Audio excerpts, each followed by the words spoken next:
Good morning, Cersei High School. I'm Kyla Feather. And I'm Emmy Spence. Welcome to this episode of Line TV News.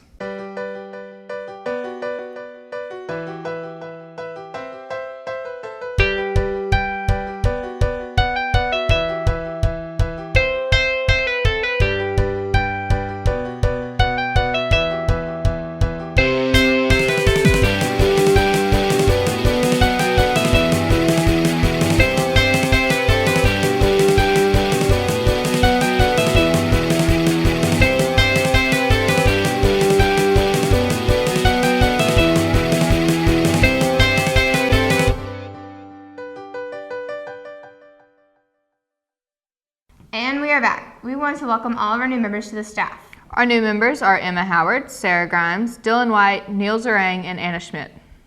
Time for today's quote. Today's quote comes from Paula Dean. She said, "Life is too short to wonder where you hid your waffle maker."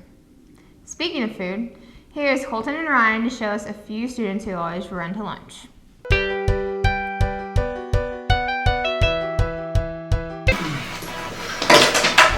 Gotta get my game face on. It's a jungle out there. We're good. Even though the hallways at Cersei High are a pretty peaceful place throughout the day, whenever the lunch bell rings, some students get there at a remarkable time just to get the wonderful and delicious food.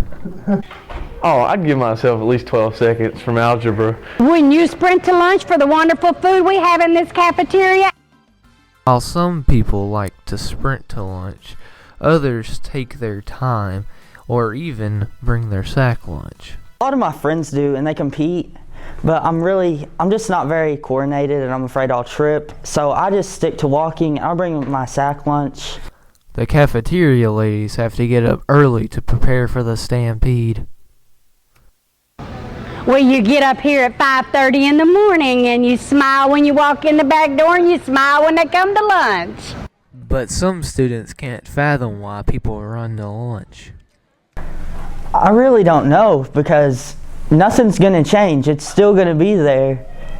Even if they do run, there's nothing different.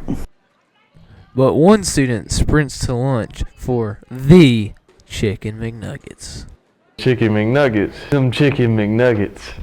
I think so. I gotta get them Chicken McNuggets because of them Chicken McNuggets. You sprint to lunch for them Chicken McNuggets. Whether you walk or run, lunch is the best part of the day. For Line TV News, this is Colton Crawford. I wonder why they do that. Yeah, I don't know.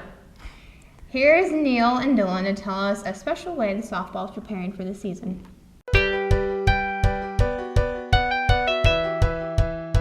It's almost softball season and the Lady Lions are getting ahead of the game. The softball team has practice every afternoon. I kind of like afternoons better because we're outside and we get to move around more because we have more room. Coach Cope pushes the girls to try their hardest, not just once a day, but twice. We do 2 days. We go in the morning and in the afternoon, and we do run a lot. Each of the Lady Lions has to drag themselves to the field house at 6:30 every day. The morning practices are focused more on batting, while the afternoon practices are focused more on throwing and catching. The team has different opinions on the early morning practices.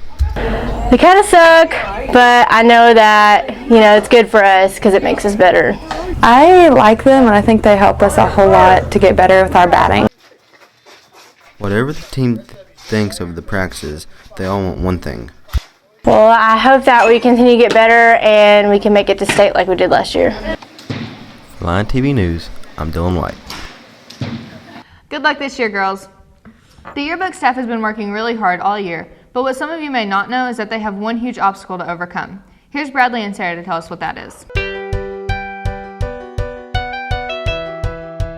Cersei High yearbook staff has a very limited amount of computers in relation to how many people are working on this year's yearbook. Well, we have 2 computers and 20 people in the room at the same time needing to use it. And we have to do things from Photoshop to our yearbook designer online to word processing. And we can't do all that with just 2 computers. Considering how many people are in yearbook and only 2 computers, it makes it very difficult and hard for students to get stories done.